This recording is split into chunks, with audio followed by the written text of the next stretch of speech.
बच्चों, हम आज पढ़ाएंगे जेक बोर्ड एनसीईआरटी सब्जेक्ट मैथमेटिक्स प्रश्नावली 1.2। प्रश्नावली 1.2 में आते हैं, निम्नलिखित संख्याओं को अभाज्य गुणनखंड के गुणनफल के रूप में व्यक्त कीजिए। प्रश्न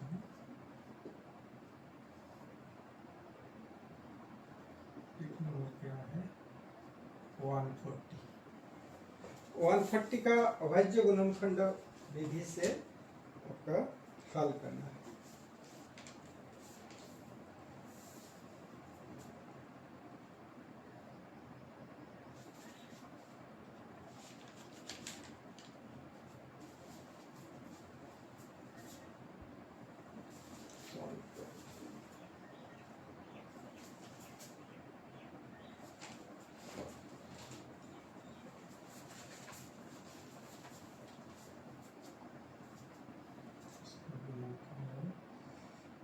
टू इंटू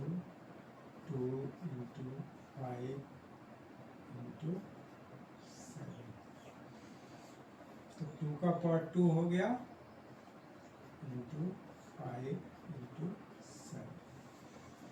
यहाँ पर हम लोग देख रहे हैं अभाज्य संख्या। अभाज्य संख्या का मतलब तो समझा दिए। अभाज्य संख्या वे सब संख्या होती है जिसको अपने से छोड़कर और 1 को छोड़कर किसी भी संख्या से विभाजित ना हो।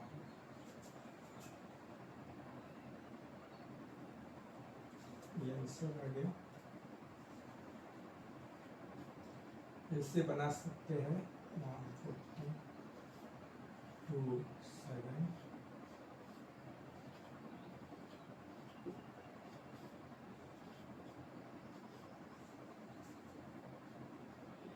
Question number 156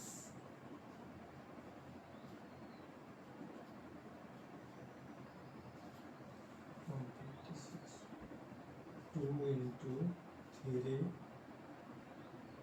into 3 into 30। इसको बनाते हैं इसे 156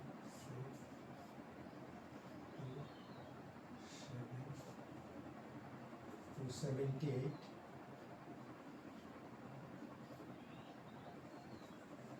39 और 3 से भागा जाएगा।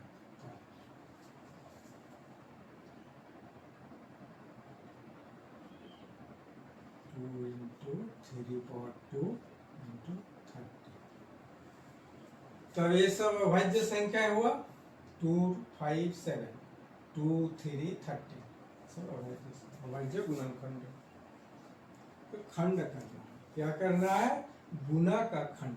गुणनखंड का मतलब होता है गुना का खंड। वो भी और पहले जुड़ा हुआ है अभाज्य गुणनखंड। तो ऐसा गुणनखंड करेंगे जिसको और टुकड़ा न किया जा सके। लास्ट टुकड़ा हो गया सबसे छोटा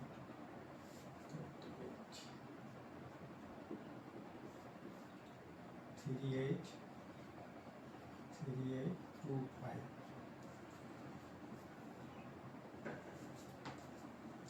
पहले बना लेते हैं।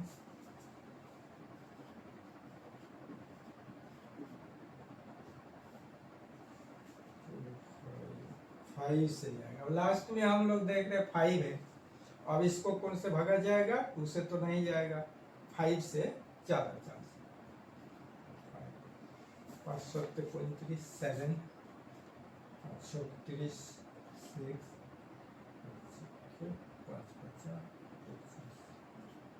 हो गया। फिर 5 से लेते हैं।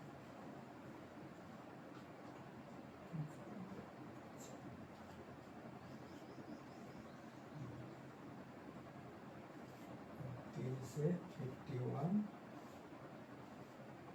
70 3 17 या 51। तो क्या आया?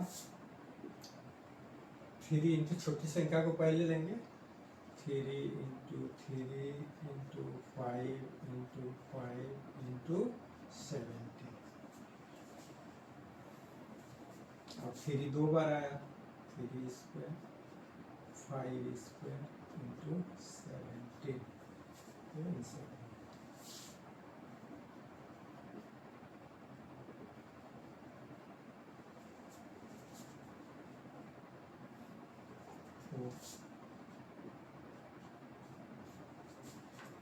फोर में आते हैं 5005 5005। और इसको खंड करते हैं,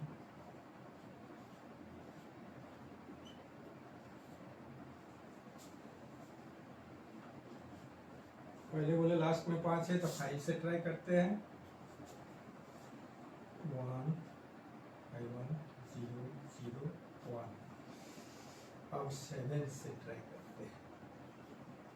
7 1 4 4 3 4 7 28 3 3 7 21। अब इसको 11 से ट्राई करते हैं। 11 13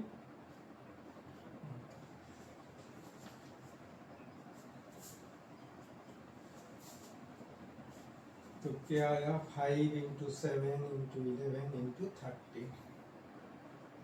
5 into 7 into 11 into 30।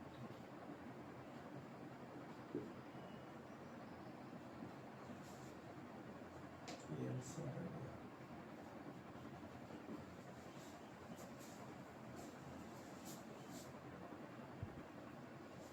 यही आंसर है। 5 नंबर 1 का 5 7 4 2 7 4 2 9। इसको गुणनखंड करते हैं 7 4 2 9।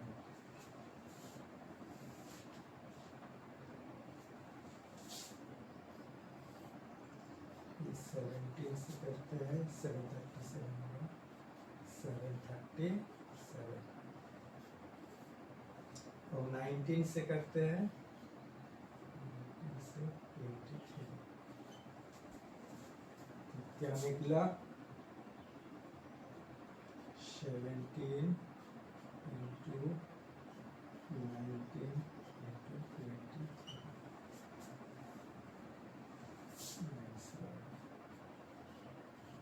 ये सब हो गया अभाज्य गुणनखंड, जिसको टुकड़ा ना किया जा सके, छोटी से छोटी।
प्रश्नावली 1.2 का क्वेश्चन नंबर 2।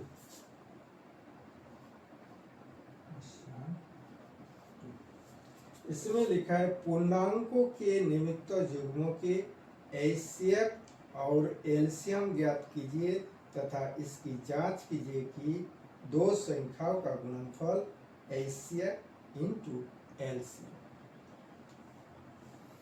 पहले एचसीएफ निकालते हैं, उसके बाद एलसीएम। क्वेश्चन नंबर 2 का 1 क्या है 26 और 90।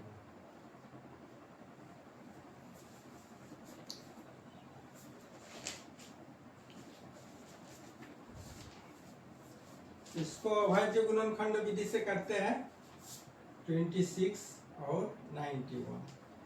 26 का अभाज्य गुणनखंड करते हैं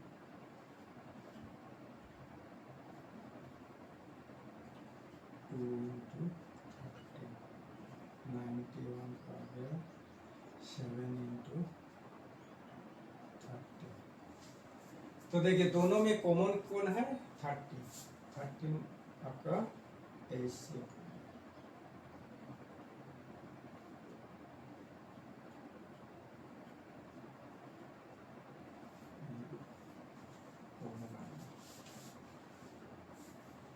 अब एलसीएम कैसे निकालेंगे अभाज्य गुणनखंड विधि से एलसीएम 2 into 7 into 13। ये 13 दो बार आया इसमें एक बार इसमें एक बार तो ये दोनों को नहीं लेंगे एक बार लेंगे 2 into 7 into 13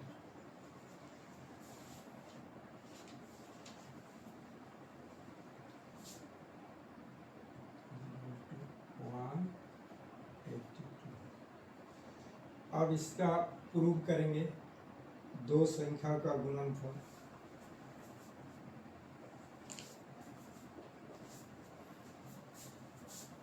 जांच करेंगे सही है कि गलत जांच कर लेते हैं दो संख्याओं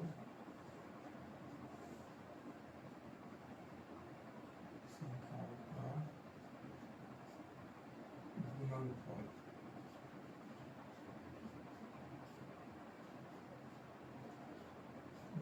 बराबर HCF into LCM।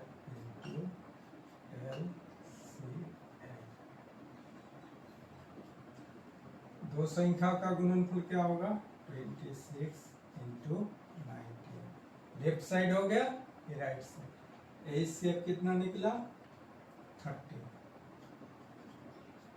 LCM कितना निकला 182। अब इधर भी गुना करेंगे इधर भी मल्टीप्लाई करेंगे दोनों का आ रहा है आपका 2366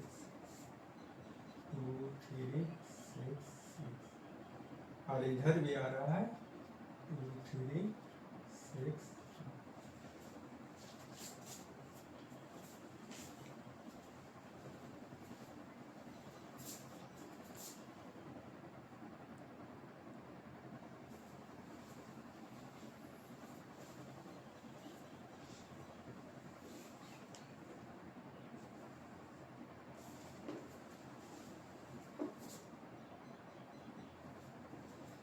और 2 का क्वेश्चन नंबर 2 इसमें है आपका 510 510 और आपका 92।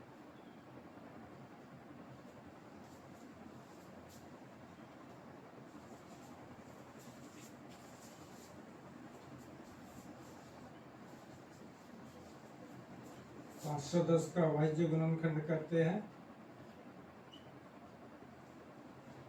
2 into 3 into 5 70। अब 92 का करते हैं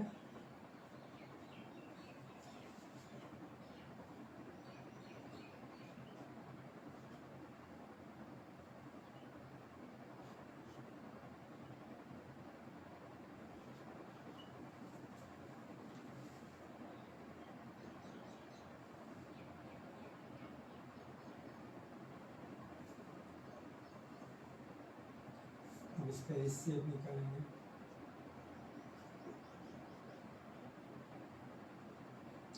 HCF कितना होगा इसका जो कॉमन जाएगा इसका एक हो गया इसका तो क्या आ गया इधर तो कॉमन नहीं जा रहा है और इसका HCF आ गया और LCM होगा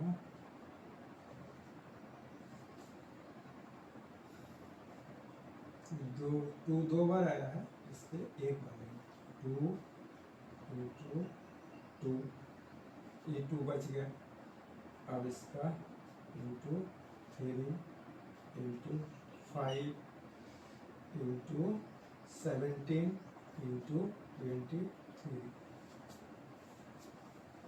कितना आया आपका 23,460 23 460।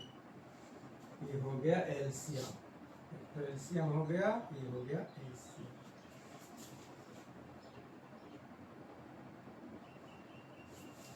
अब इसको जांच करेंगे।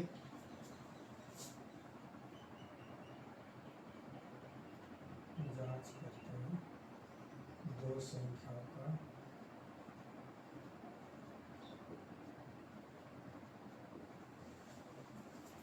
दो संख्याओं का गुणनफल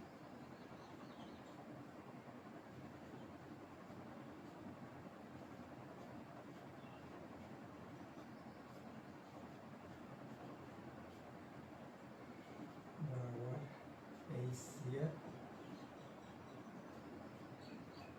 इंटू एलसीएम। दो संख्या कितना है 5 10 इंटू 92। एचसीएफ कितना निकला 2, 23,460 एलसीएम 23,460। अब दोनों साइड गुना करेंगे।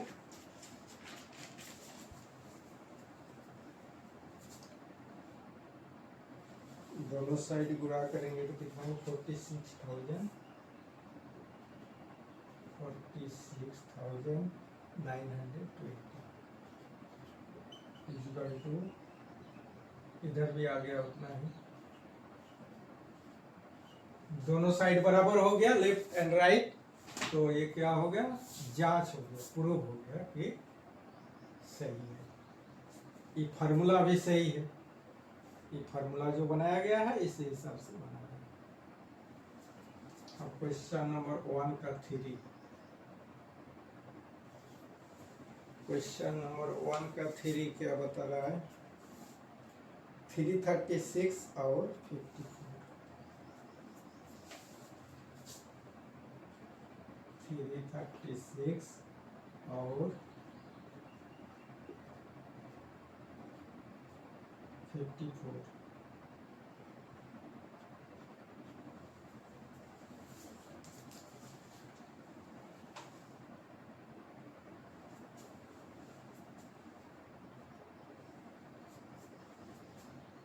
गुणनफल करते हैं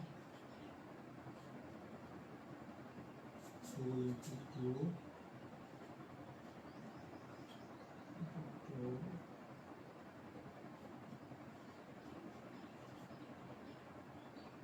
into 3 into 7 और 54 का करते हैं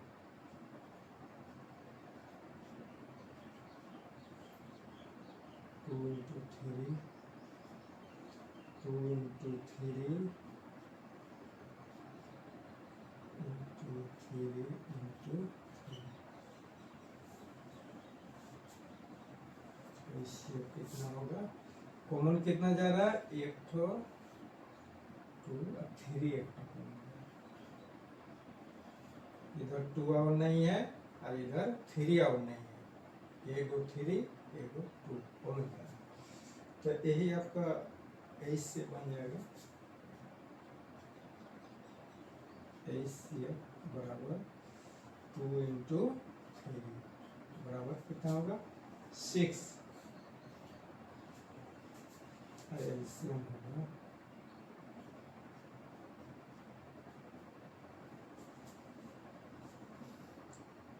को लेते हैं, ये 2 को एक ही बार लेंगे 2 into 2 2 2 2 into 2 into 2 into 3 दो बार आ रहा है, एक बार लेंगे और इधर 2 को 3 बचा हुआ है into 7। 2 4 गो आया, 3 3 गो आया और 7 1 ये एलसीएम का वैल्यू निकला। टोटल मल्टीप्लाई करने से कितना होगा 3024 3024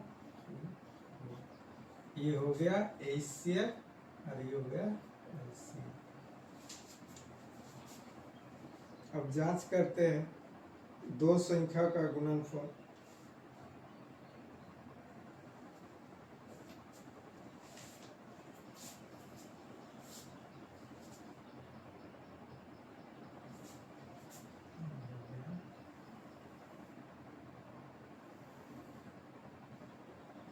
दो संख्या का गुणनफल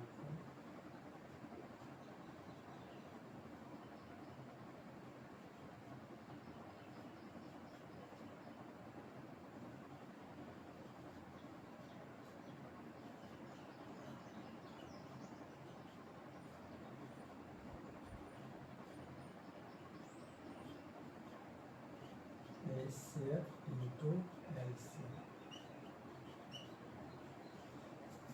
दो संख्या का गुणनफल क्या होगा आपका कितना संख्या 336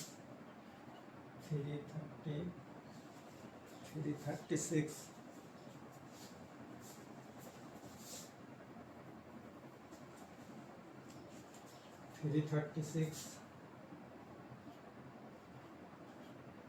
into 54 इक्वल टू इससे कितना आया 6 into 30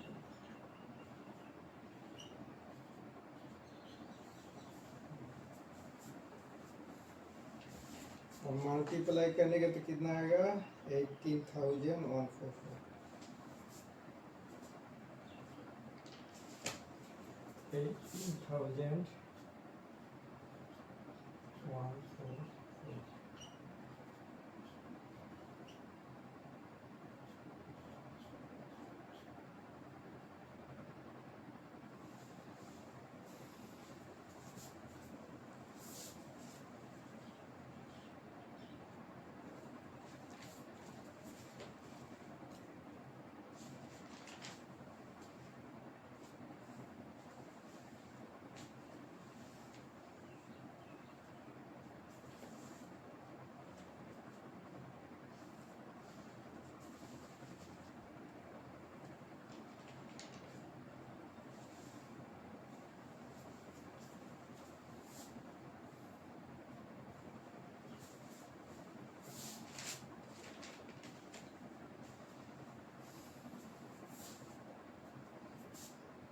इसमें आपका एचसीएफ निकाले एलसीएम निकाले। एचसीएफ का तब फुल फॉर्म जानते हैं highest common factor lowest common multiple. LCM का फुल फॉर्म है लोएस्ट कॉमन मल्टीपल। यहाँ एचसीएफ को निकाले हाईएस्ट कॉमन फैक्टर देखिए हाईएस्ट कॉमन फैक्टर हो गया। अब एलसीएम क्या था lowest common multiple lowest common multiple देखिए 2 एक बार 13 दो बार आया एक बार लिए 7 एक बार 182। इस तरह से आपका एचसीएफ और एलसीएम।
अब आते क्वेश्चन नंबर 3।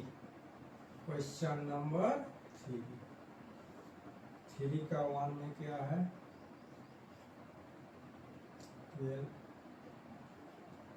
15 और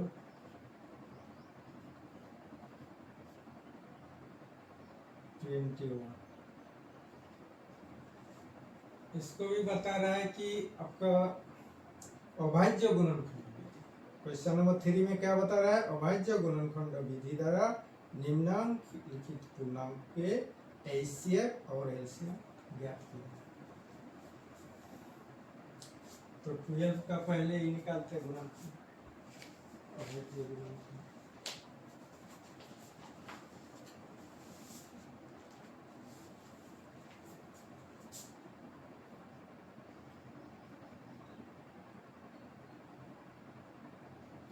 One into 2 into 2 into 3।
इससे कितना कॉमन जा रहा है 1 1 कॉमन जा रहा है और आपका 3 3 कॉमन जा रहा है। यहाँ तो कॉमन जा रहा है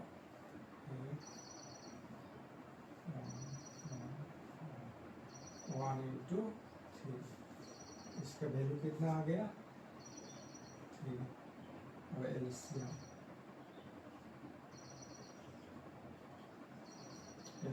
कितना है 1 into 2 into 2 into 3 दो बार है लेकिन एक के बाद आएगा उसका into 5 आ गया into 7। इसका वैल्यू कितना हुआ 420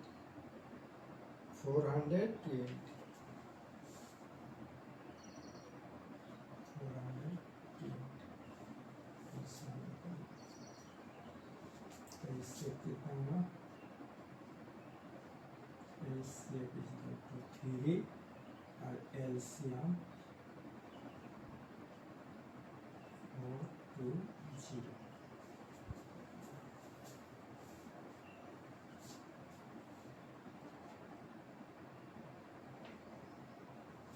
क्वेश्चन नंबर 2 में 1 का 2 में आते हैं कितना है 17 23 और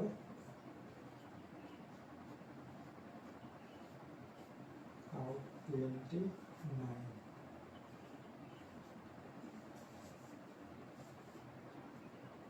17 का गुणनखंड करते हैं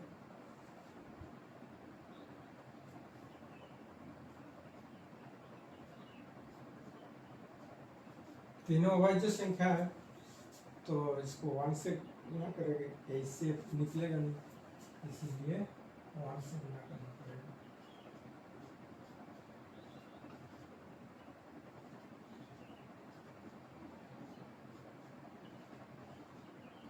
इससे कितना निकला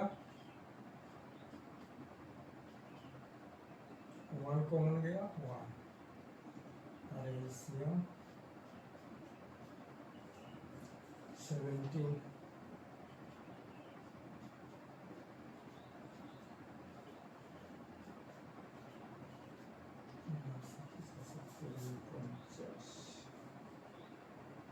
11,339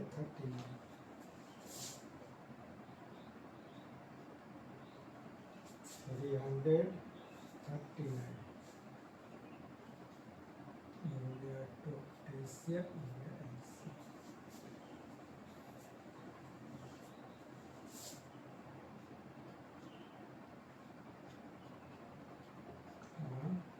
Asia 11339.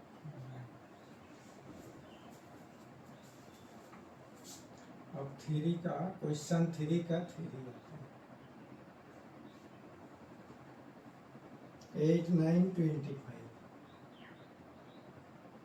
8925 कितना कितना नंबर है 8 है 9 है और 25 है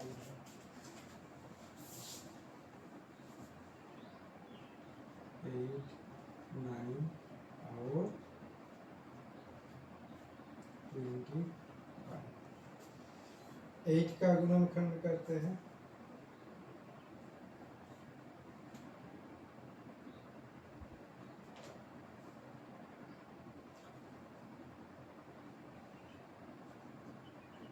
1 into 2 into 2 to 2 9 का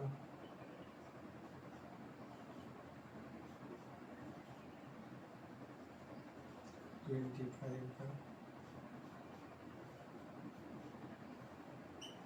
यहाँ देख रहे हैं किसी भी संख्या कॉमन नहीं जा रहा है एक कुछ इसीलिए एक को लिए अब एक आया इसका इससे कॉमन गया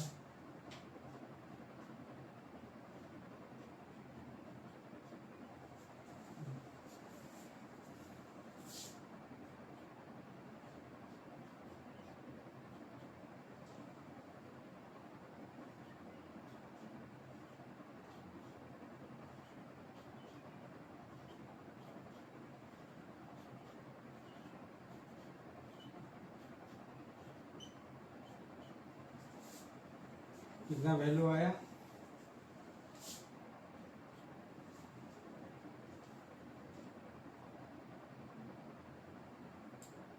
टू आपको 4 गो आया टू आपका 1 2 3 4 गो आया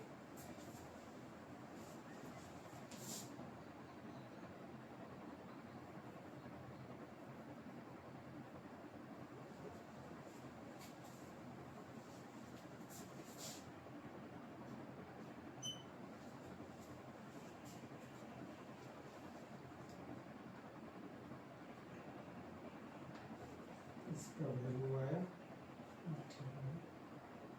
1800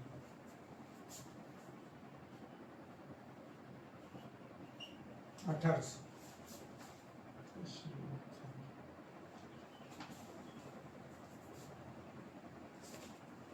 और इसका ECF कितना हुआ ECF इक्वल टू 1 और LCM ये आंसर है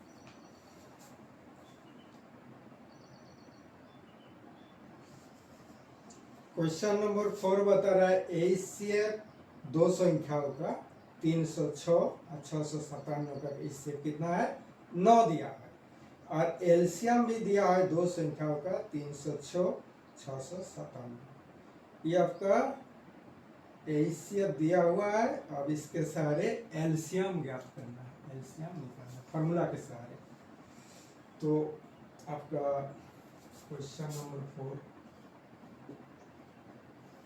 क्वेश्चन नंबर 4 दो संख्या कितना है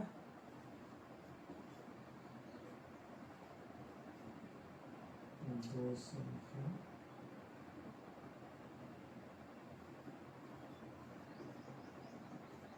संख्या कितना है 306 और आपका 657 और इसका और क्या दिया हुआ है 80 दिया हुआ है कितना है 9। ये दो संख्याओं का एचसीएफ दिया है 9। अब इस फार्मूला के सहारे हम लोग निकालेंगे एलसीएम। दो संख्याओं का गुणनफल क्या होता है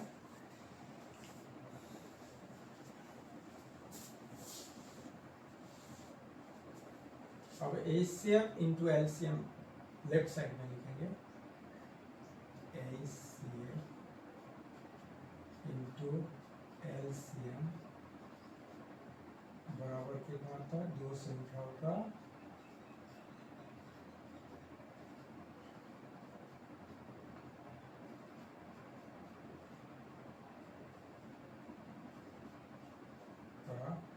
गुणनफल।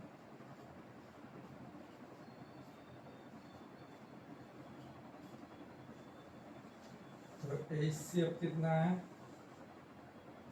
9 इंटू एलसीएम इक्वल टू आपका आ गया 306 इंटू 657।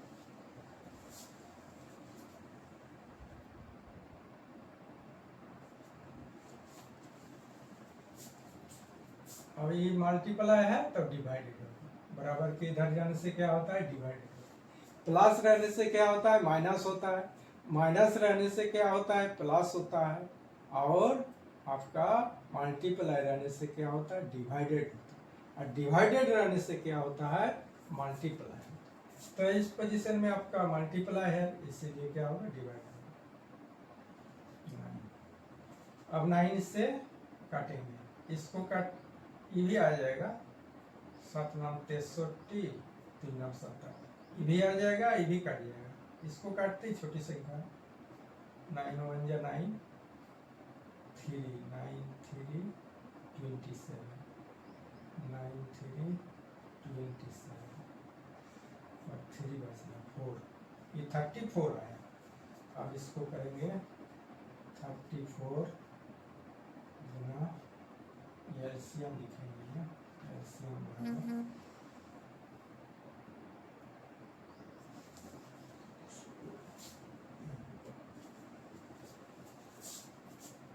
पहले काट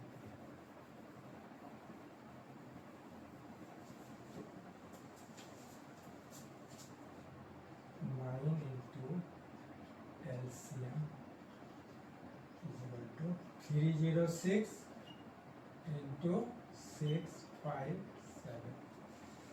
अब देखिए इसमें क्या है मल्टीप्लाई है एलसीएम के साथ तो ये क्या होगा डिवाइडेड होगा। तो हम लोग देखें कि प्लस रहने से क्या होता है माइनस रहता है माइनस रहने से प्लस होता है और डिवाइडेड रहने से मल्टीप्लाई रहने से डिवाइडेड होता है। तो एलसीएम बराबर 306 इंटू 657 डिवाइडेड बाय 9। यहाँ पर हम लोग क्या करेंगे इसको भी डिवाइड हो जाएगा इसको भी डिवाइड हो जाएगा इसीलिए हम मल्टीप्लाई नहीं किए इसको रख दिए इसी तरह के आपको काटने में सुविधा है।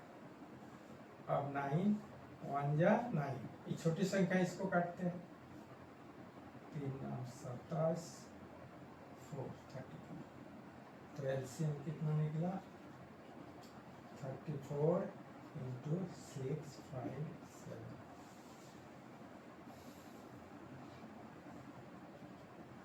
कितना आया 34 मल्टीप्लाई करते हैं इसको मल्टीप्लाई 22,330 22,000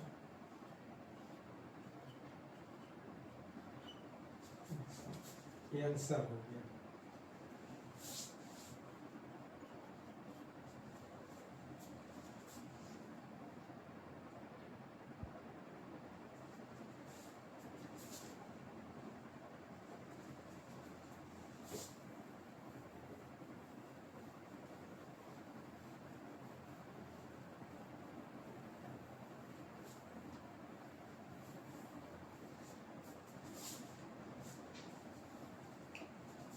अब क्वेश्चन 5 में आते हैं। क्वेश्चन 5,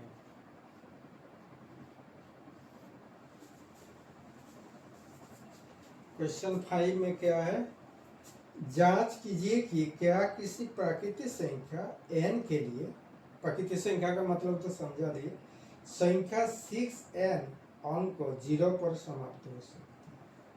प्राकृतिक संख्या, जो संख्या प्रकृति से आया है उसे प्रकृति से 0 को छोड़कर, 0 आपका पूर्ण संख्या आ जाता है ना 0 पहले देने से, तो यह n के लिए संख्या 6n अंक 0 पर समाप्त हो सकती है। ठीक,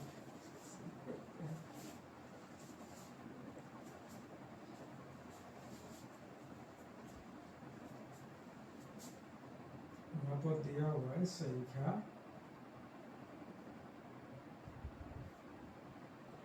n एक प्राकृतिक संख्या है।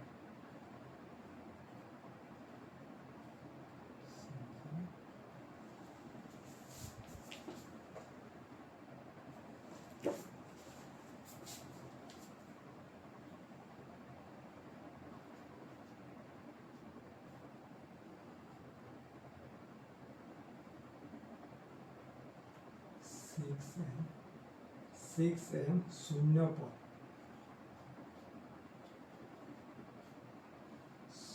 पर समाप्त होगी तो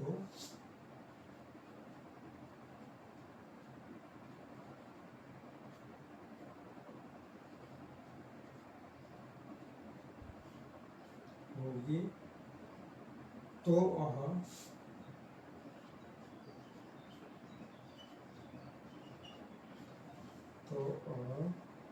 7 से विभाज्य होगी।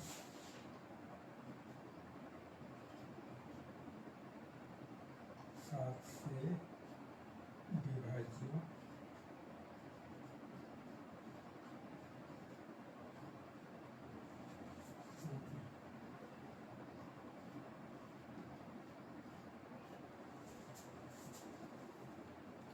तो वह 7 से विभाज्य होगी। 6n के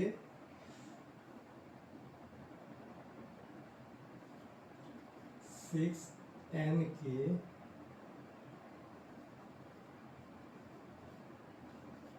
अभाज्य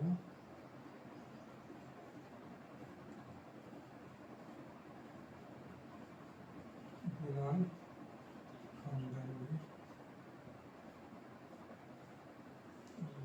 खंडन में अभाज्य संख्या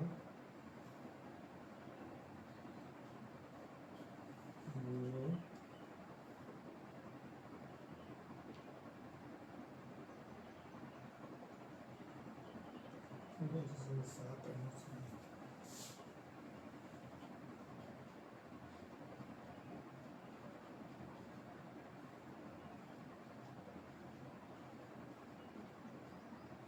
संख्या 7 आनी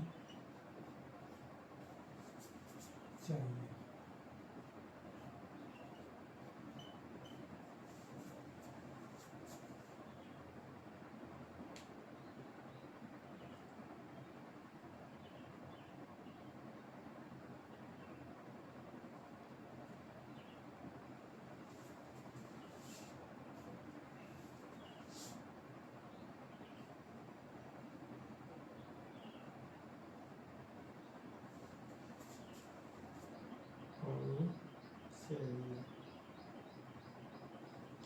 यह संभव नहीं है, यह संभव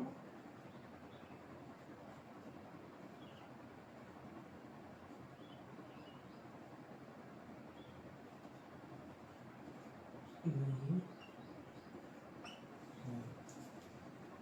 संभव नहीं है क्योंकि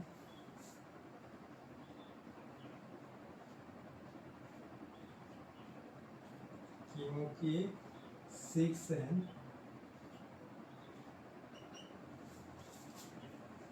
बराबर 2 into 3 2 into 3n 2n into 3n के गुणनखंड में केवल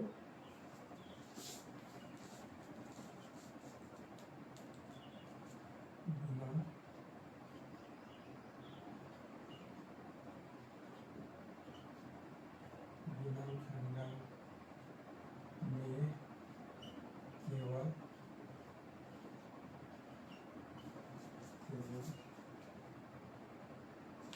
दो और तीन ही आती है।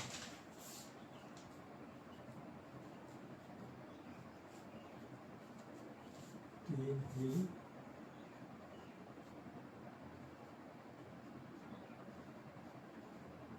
आती है।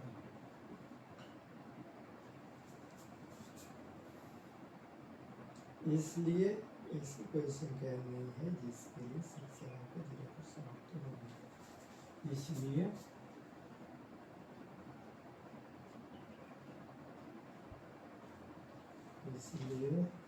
ऐसी कोई संख्या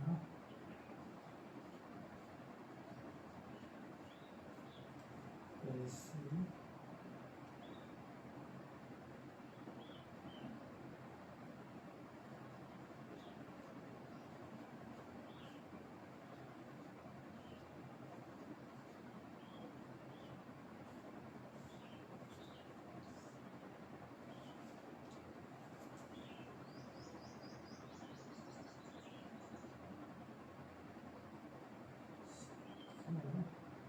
n नहीं है।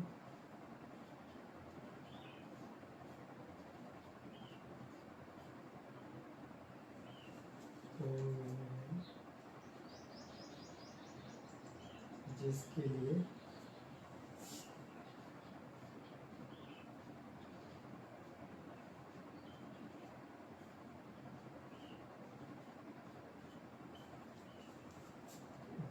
ये 6 है।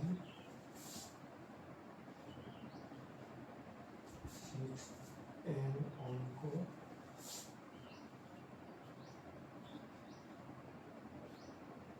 0 पर समाप्त होगा।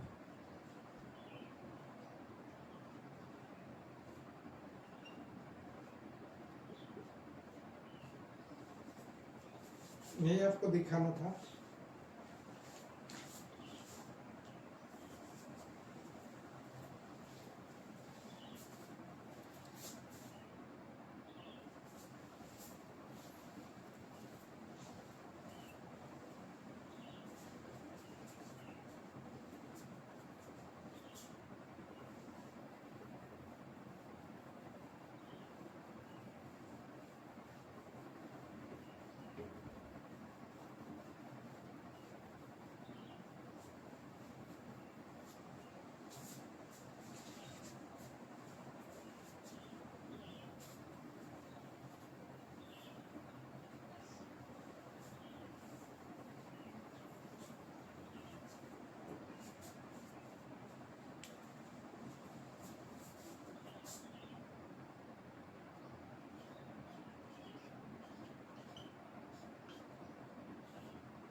अब क्वेश्चन नंबर 6 में आते हैं।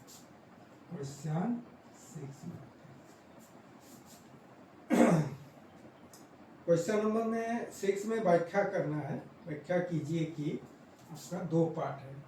एक पार्ट है 7 इंटू 11 इंटू 13 प्लस 23 और आपका सेकेंड पार्ट में है और आपका सेकेंड पार्ट में है 7 इंटू 6 इंटू 5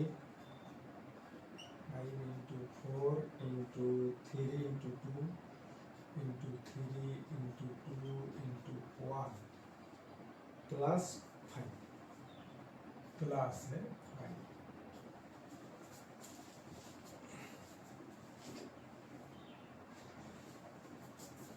क्वेश्चन नंबर 6 आपका क्या है, दो पार्ट है।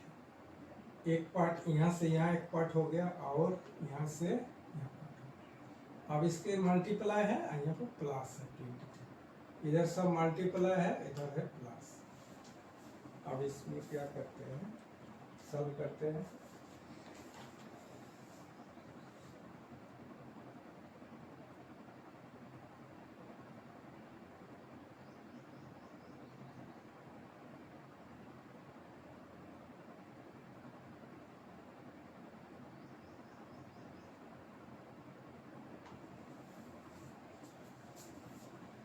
इसका फर्स्ट पार्ट में आते हैं आप लोग, हम लोग आगे 7 इंटू 11 इंटू 13 प्लस 23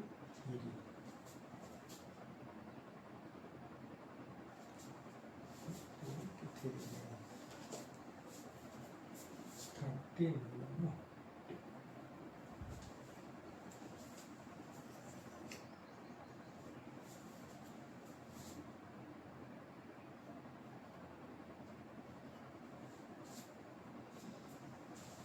इधर क्या है 7 इंटू फर्स्ट पार्ट में है 7 into 11 into 13 plus 30, 7 into 11 into 13 plus 30। इसको फर्स्ट पार्ट पहले कर लेते हैं, यहाँ 13 कॉमन गया, इधर बच रहा 7 इंटू 11 प्लस 1।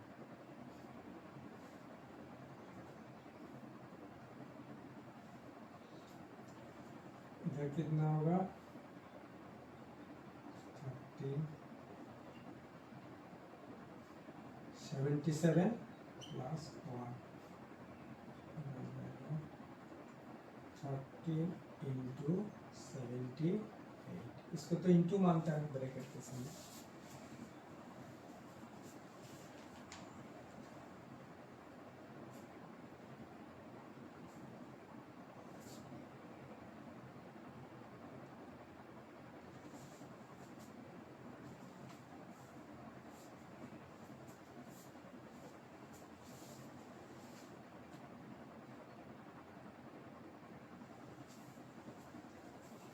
तो क्वेश्चन नंबर 6 में बता रहा था व्याख्या कीजिए 7 इंटू 11 इंटू 13 प्लस 13 और 7 into 6 into 5 into 4 into 3 into 2 into 1 plus 5 भाज्य संख्या क्यों है। तो इसको आगे आपका 13 को करते हैं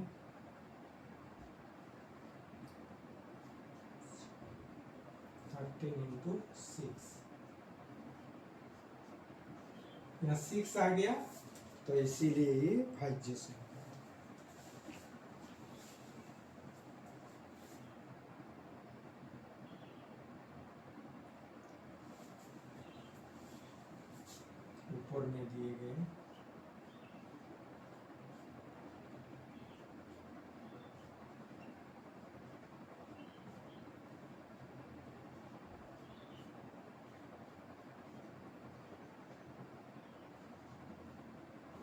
ऊपर में दिए गए व्यंजक का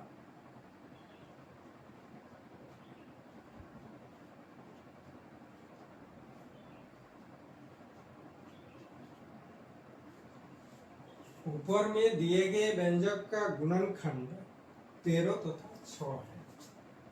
13 आया और 6 आया, 13 और 6 है।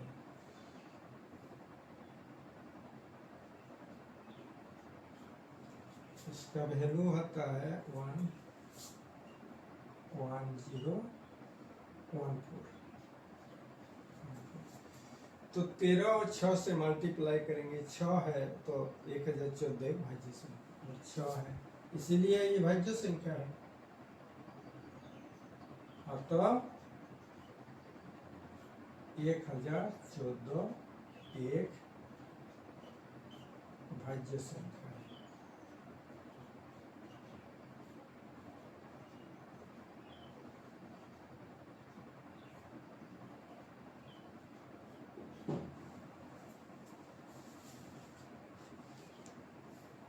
अब सेकंड पार्ट में आते हैं। ये आ गया फर्स्ट पार्ट, फर्स्ट पार्ट आ गया। अब सेकंड पार्ट में आते हैं। सेकंड पार्ट में क्या है, 7 into 6 into 5 into 4 into 3 into 2 into 1 plus 5। इसका दो पार्ट हो गया, एक पार्ट इधर हुआ, एक पार्ट इधर।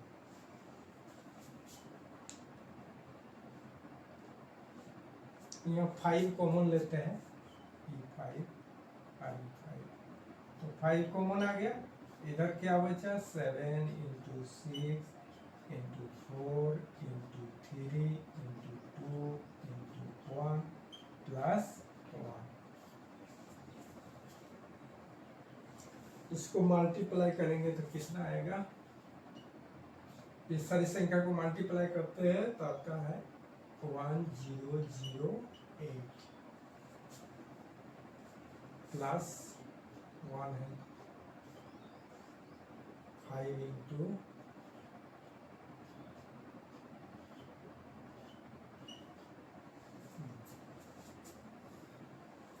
समझ कितना आएगा, 5005045 आएगा ना।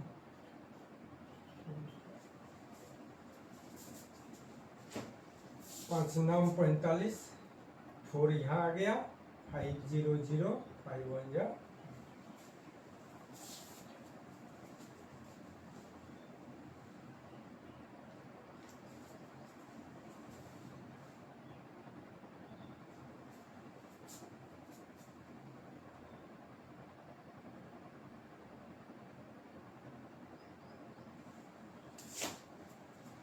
दूसरे व्यंजक में हम लोग देखते हैं सेकंड पार्ट का व्यंजक। ये व्यंजक सेकंड पार्ट व्यंजक है। सेकंड पार्ट व्यंजक में हम लोग क्या देख रहे हैं, आपका इसका गुणनखंड में 1009 है और 5 है। अतः ये भाज्य संख्या, ये भी तो भाज्य संख्या होती है। अतः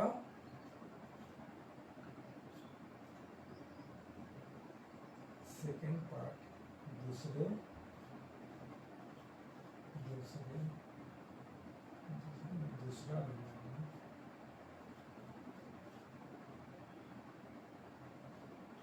दूसरा व्यंजक में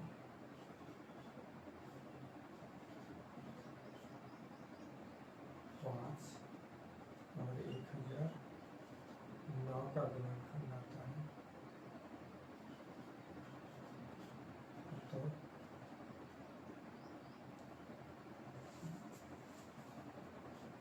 तो ये भाज्य संख्या।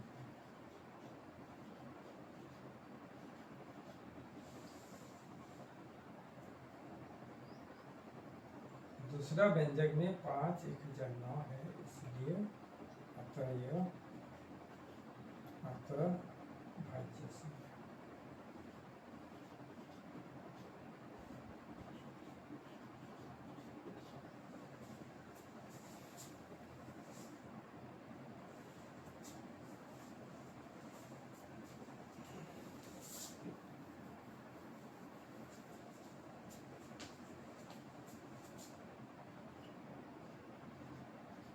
ऊपर में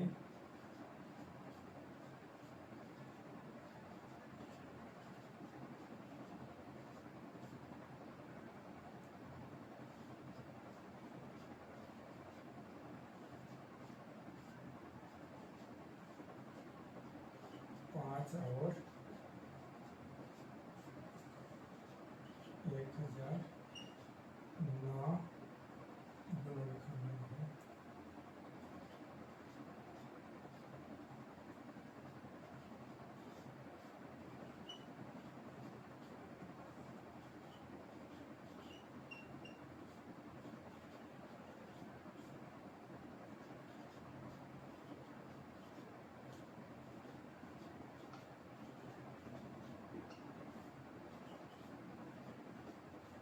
ये भाज्य संख्या है।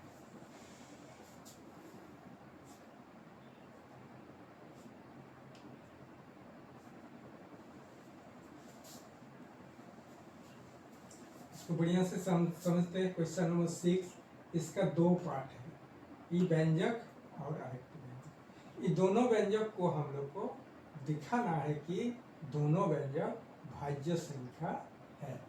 तो फर्स्ट व्यंजक में क्या है, 7 इंटू 11 इंटू 13 प्लस 13, तो इसका कॉमन जा रहा है आपका 30। 7 इंटू 11 प्लस 1, इसको 7 1 बच गया, और इधर कुछ नहीं बचा, तो 13 इंटू 1 पकड़ते तो 1 बचा। अब 13 77 हो गया प्लस 1, 13 इंटू 78। अब 78 को तोड़े 13 के हिसाब से, 13 इंटू 6, अब आया 1014। हम तो जानते हैं 1014, हम लोग जानते हैं 1014 क्या है, भाज्य संख्या।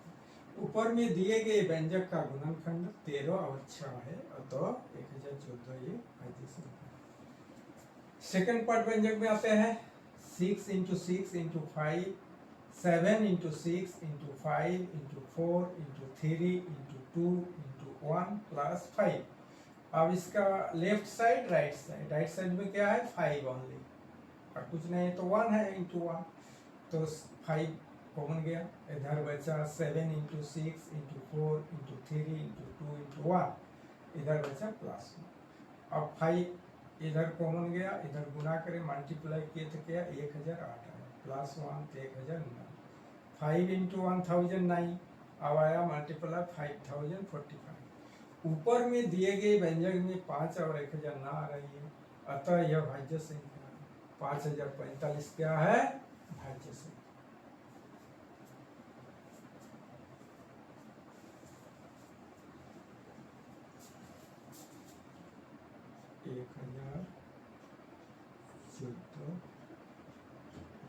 भाज्य संख्या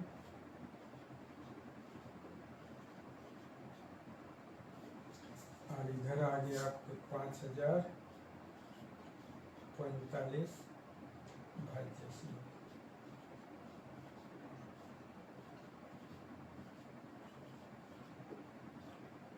तो दोनों पार्ट में मेरा जांच हो गया, प्रूव हो गया, ये भाज्य संख्या है। व्याख्या कर दिया।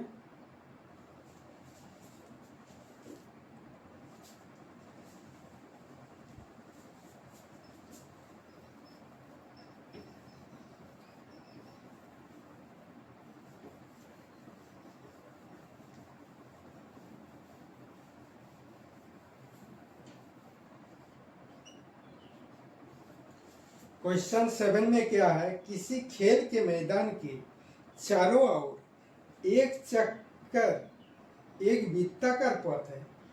किसी खेल के मैदान के चारों ओर एक वृत्ताकार पथ है। इस मैदान का एक चक्कर लगाने में सोनिया को 18 मिनट लगते हैं, जबकि इसी मैदान का, वही मैदान है, एक चक्कर लगाने में रवि को 12 मिनट लगते हैं। मान लीजिए ये दोनों एक ही स्थान और एक ही समय पर चलना आरंभ किया, one time and one place, तो करके एक ही दिशा में चलते हैं, तो कितने समय बाद ये पुनः प्रारंभिक स्थान पर मिलेंगे। इसको आपको समझना पड़ेगा, प्रैक्टिकली भी आप लोग समझ सकते हैं। प्रैक्टिकली जाते हैं। ये हो गया वृत्ताकार पथ, ये क्या हो गया, वृत्ताकार पथ।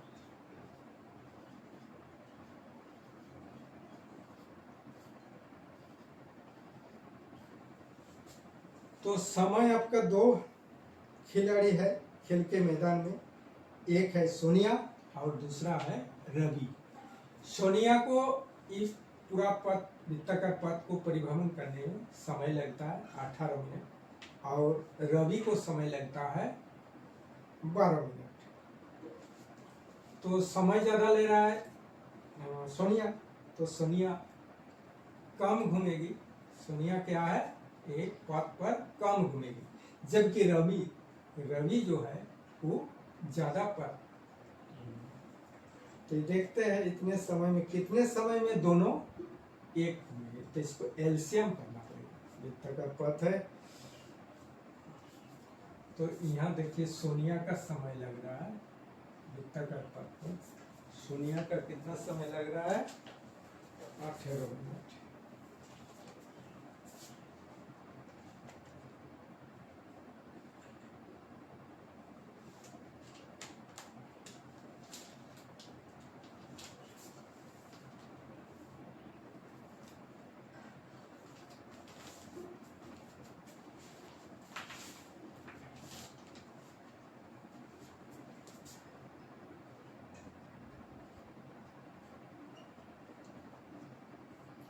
सोनिया को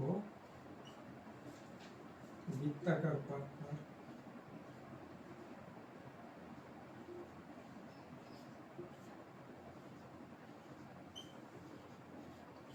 पर एक चक्कर लगाने में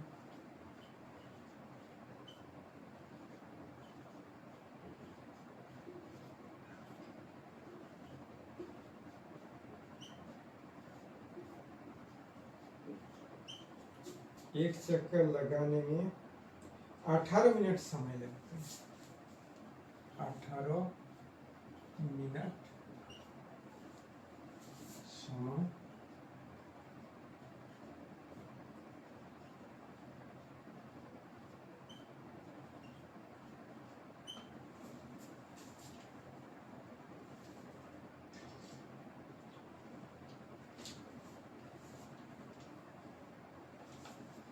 इसी मैदान को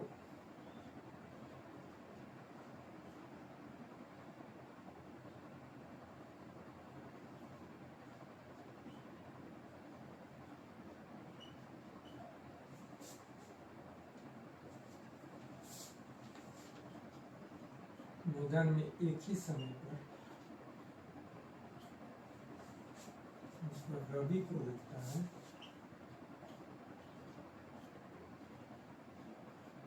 रवि को लगता है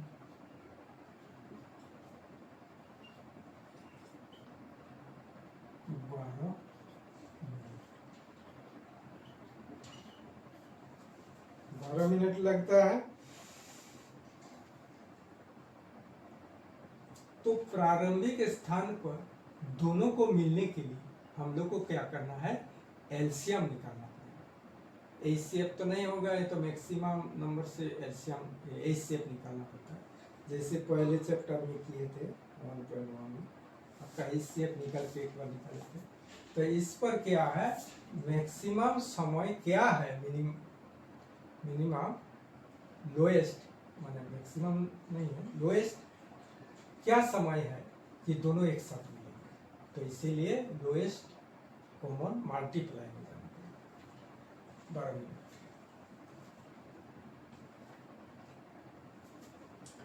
तो हम लोग क्या अभाज्य गुणनखंड विधि से ही करते हैं। अब पहले क्या है? 18 का गुणनखंड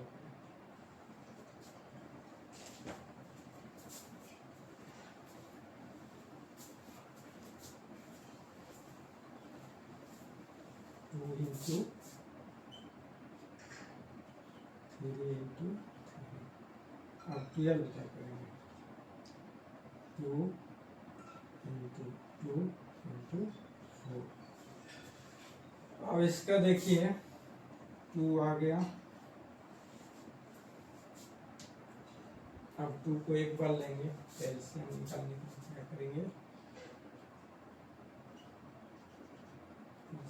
2 into 2 into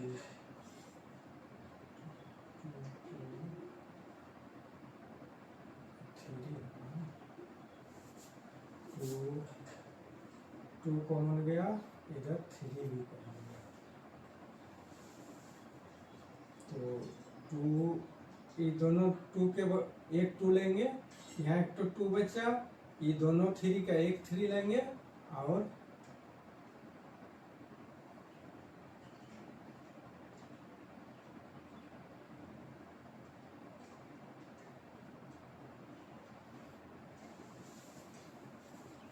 2 into 2 into 3, अब इधर 3 बचा।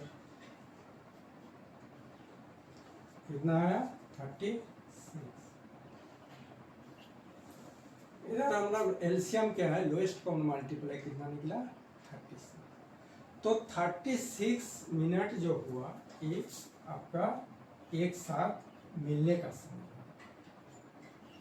दोनों एक साथ कब मिलेंगे 36 मिनट बाद। तो 36 मिनट में आपका सोनिया घूम रहा है 2 टाइम 18 इंटू 2, और आपका रवि घूम रहा है 3 चक्कर। सोनिया घूम रहा है आपका 2 चक्कर। तब जब सोनिया 2 चक्कर लगा रही है तब रवि उसी समय पर आपका 3 चक्कर लगा, इसीलिए ये 36 मिनट ऐसा हुआ। तो सोनिया कितना चक्कर लगा रही है, सोनिया आपका 36 समय में मिलता है ना, तो ये 18 इंटू 2 चक्कर, यह कितना चक्कर लगा रही है 2 चक्कर 2 टाइम। और रवि 36 में कितना चक्कर लगाएगी 12 इंटू 3, क्योंकि 18 मिनट समय लग रहा है सोनिया का। सोनिया का कितना समय है 18 मिनट, तो 18 इंटू 2, और रवि का समय है 12 मिनट, ये कम समय ले रही है इसीलिए 3 चक्कर लगाएगी। ये जब 2 चक्कर लगाएगी तो ये आंसर हो गया 36। ये हो गया आपका जांच करती है, ये प्रैक्टिकल हुआ, जांच भी प्रैक्टिकल हुआ।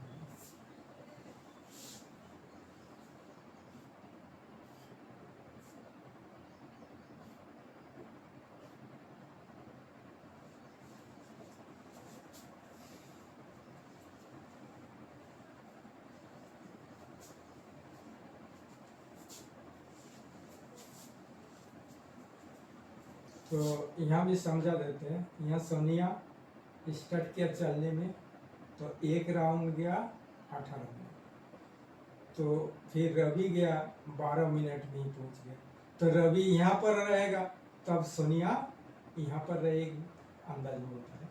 तो दोनों को एक साथ आने के लिए इसे घूमते रहना पड़ेगा। घूमते घूमते क्या होगा, ये 2 राउंड जाएगा और 3 राउंड, तब एकदम पूरा परफेक्ट जो हुआ समय 36 मिनट, उस समय पर क्या होगा दोनों एक साथ मिलेंगे। यहाँ 3 राउंड दे रहा है रवि और सोनिया दे रहा है 2 राउंड। सोनिया समय ज्यादा ले रही है इसीलिए वो 2 राउंड दे रही है।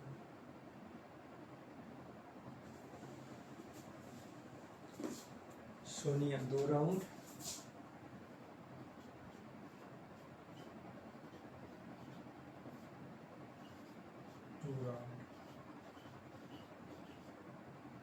रवि